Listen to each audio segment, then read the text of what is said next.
Hi everyone, it's me, Tim. So by now I've talked about Troika's games Arcanum and Bloodlines. I've even talked about the secret DoD project, and I've talked about our demos for Lord of the Rings and for our post-apocalyptic game Epic. I've not talked about Temple, so let's talk about Temple. Temple, it's Troika's worst scoring reviewed game. I think it's the worst reviewed game of my career. I kind of want to explain how it became that. And for people who think I'm just going to give excuses, this is an explanation. And just so you know, everything I'm going to talk about is either the result of a bad decision I made or because of a contract that I read, agreed to, and signed. So I'm to blame for all of this. Let's just get that out of the way. And now let me talk about what actually happened when we were making it. So towards the end, actually after Arcanum. So after Arcanum, we started working on Journey to the Center of Arcanum, and then that didn't happen. And so we started doing Lord of the Rings, and that didn't happen. It was early 2002. Troika was approached by both Activision and Atari. They wanted us to make licensed games, Vampire or D&D, and they wanted all three of the principals, Leonard Boyarsky, Jason Anderson, and myself, signed on as keyman. We thought it would be smarter to do both so we wouldn't have all of our eggs in one basket. So we divided into teams. Leonard and Jason did Bloodlines, and I went on Temple. That meant also we had to hire. Temple got some people from Arcanum. Vampire took the bulk. I had to hire up a bunch of new people. But the contract, and I'll get to it, wasn't for a lot of people. So it wasn't like I had to staff up, 20 or 30 people. So that was probably where things started to go awry because I didn't have Leonard and Jason to work with. I figured I would do the design because Steve Moray was going to handle the code. And not only system design, but narrative design. And what did I base this brilliant idea on?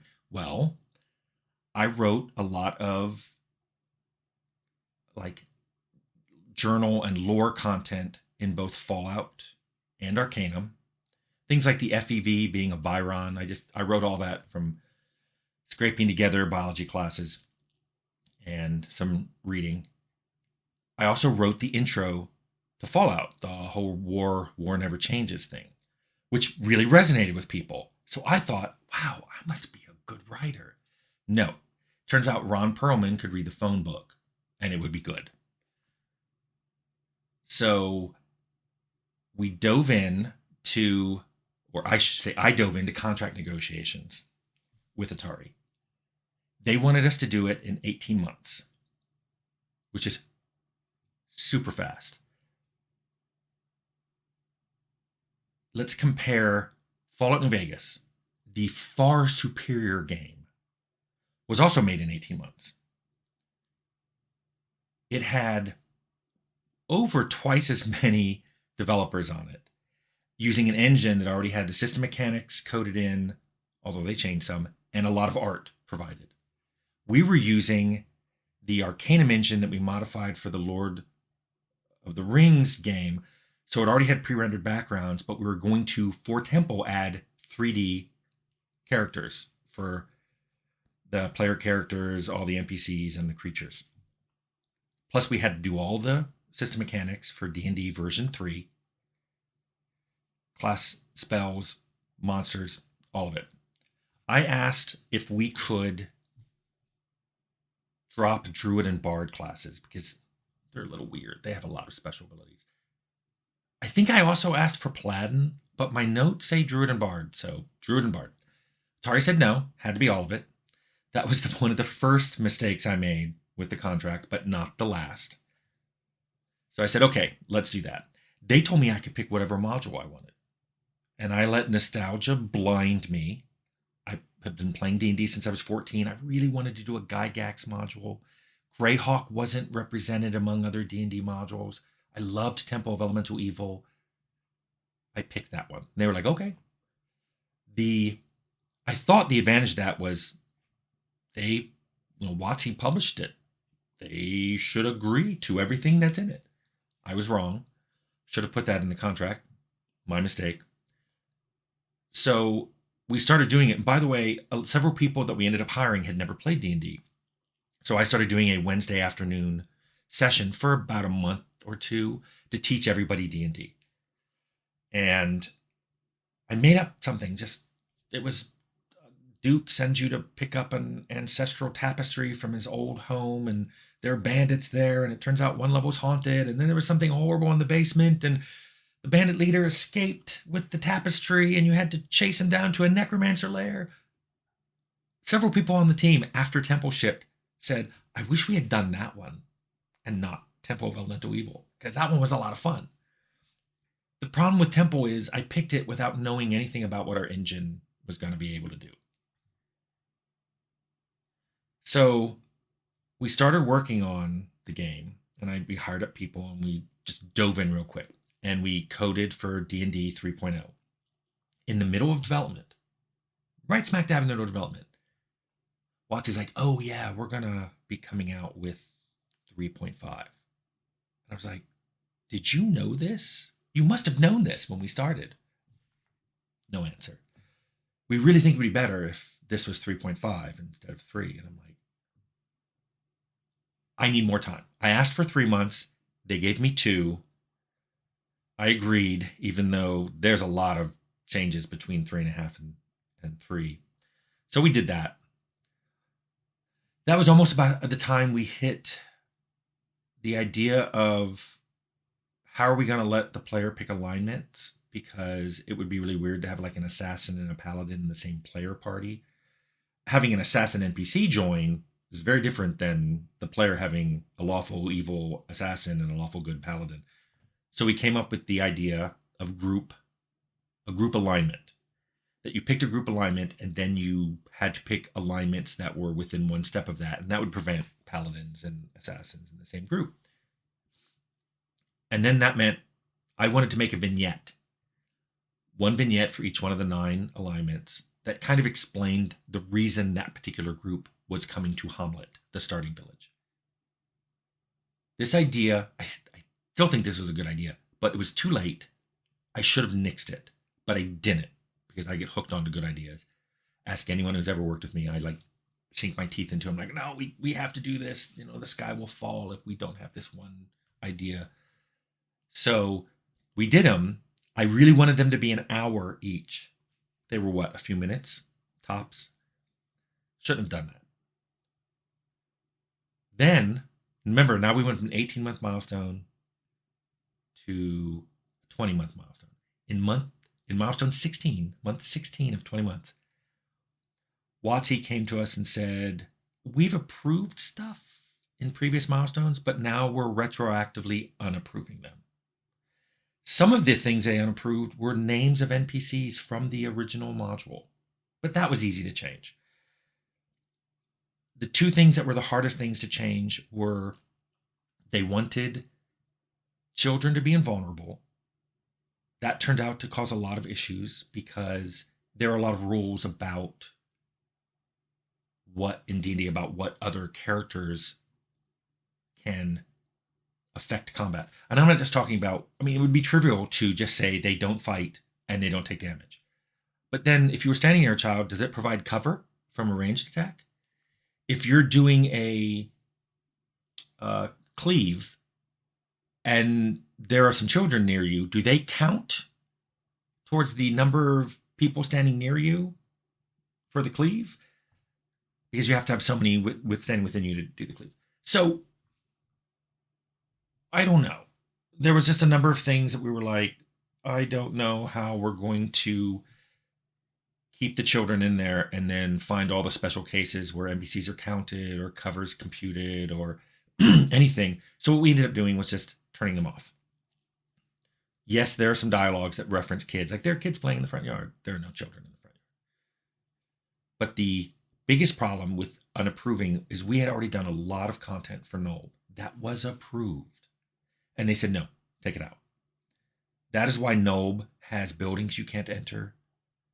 Nobe seems shorter than it should be. There was a brothel there. The entire brothel just had to be removed. There were so many changes to dialogues and quests and characters that it would have taken too long to completely rewrite it. So we just sealed it up. So that was bad. Then, I think about 2 months later, so about month 18, I was playing a bard. Actually, I made a group of all halfling, all bard. And I was running into a lot of bugs, like from the get-go. So I contacted the publisher's QA department and I asked them why they had not seen these, because I gave them a test plan of test these classes, test these races, test these abilities, go to these encounters because these monsters have some special abilities that need to be tested. And their answer was, yeah, we don't like playing bards. We haven't played them. If any of you are feeling deja vu, because I know I've talked about this in interviews elsewhere, the exact same thing happened on Bloodlines a year later when I found out their QA wasn't really testing the Nosferatu clan. So anyway, we asked them to start testing those things. I believe Temple shipped with a really bad bug involving bards. And it was, oh yeah, if you were on a map and you transitioned while one of your bard songs was playing, you would get to the next map. But after that point, any transition after that point would crash. And I remember people online were like, well, you must have not played bards. I'm like, no, I just always turned off my bard songs before I transitioned. So another thing that happened, starting a few months before we shipped, and I don't think I've ever talked about this publicly. Everybody at Troika knows this happened. So a few months before we shipped, I got a kidney stone. Now, if anybody here has had a kidney stone, you know that it is mind-numbing pain, like body racking. When I was at the hospital that night, when the pain started, I had a nurse who, they were preparing me for an emergency CT. She said, if it's a kidney stone, I want to let you know, I've had 3 children and a kidney stone, and I'd rather have another child than another kidney stone. That pain is unbearable. And I'm like, I know. So the CT confirmed I had a kidney stone. I was sent home. Most people pass a kidney stone in a day or two, maybe a week. Mine took 4 months, and it hurt the entire time. I couldn't function. I had to go back to my doctor and say, I need a very strong painkiller. I'm in body racking agony, like Star Trek, the original show, pain booth agony. And he gave me painkillers because he said, yeah, these are bad. The painkillers were so strong that I couldn't drive once I took one. So what I did is I'd go into work very early in the morning with my dog. I'd bring my dog to work. And I'd take a painkiller immediately. And then about 30 minutes or an hour later, I could start working, work all day, drive home, take another one. Let that effect hit me. I could have dinner. Often went back to work on my home machine because there was a lot to do on Temple. And then right before bed, I'd take another one, and that would let me sleep. This went on for 4 months. Multiple people on my team and the vampire team started getting concerned. I heard at one point they were thinking about doing an intervention. The painkillers adjusted my personality. They adjusted my work output. Again, I'm not saying this is an excuse. It's my work output. But it is an explanation. I don't think Temple was my best work, especially at the end. Excuse me. So the kidney stone finally, one morning I was at work, it was like any other morning, got in early, hardly anyone was there. It came out. I was so excited. I was running around the office with it on a napkin. It was 7 millimeters, for people who are wondering. That's a big one. The only people in the office were Long Win, an artist who I later worked with at Carbine and Obsidian, and Daniel Alpert, who was an intern who later was our art director on The Outer Worlds. I ran up to them holding a napkin with my kidney stone in it. So proud, so happy, the pain was gone. They didn't even want to look at it. I mean, can you believe it? They did not want to look at my kidney stone.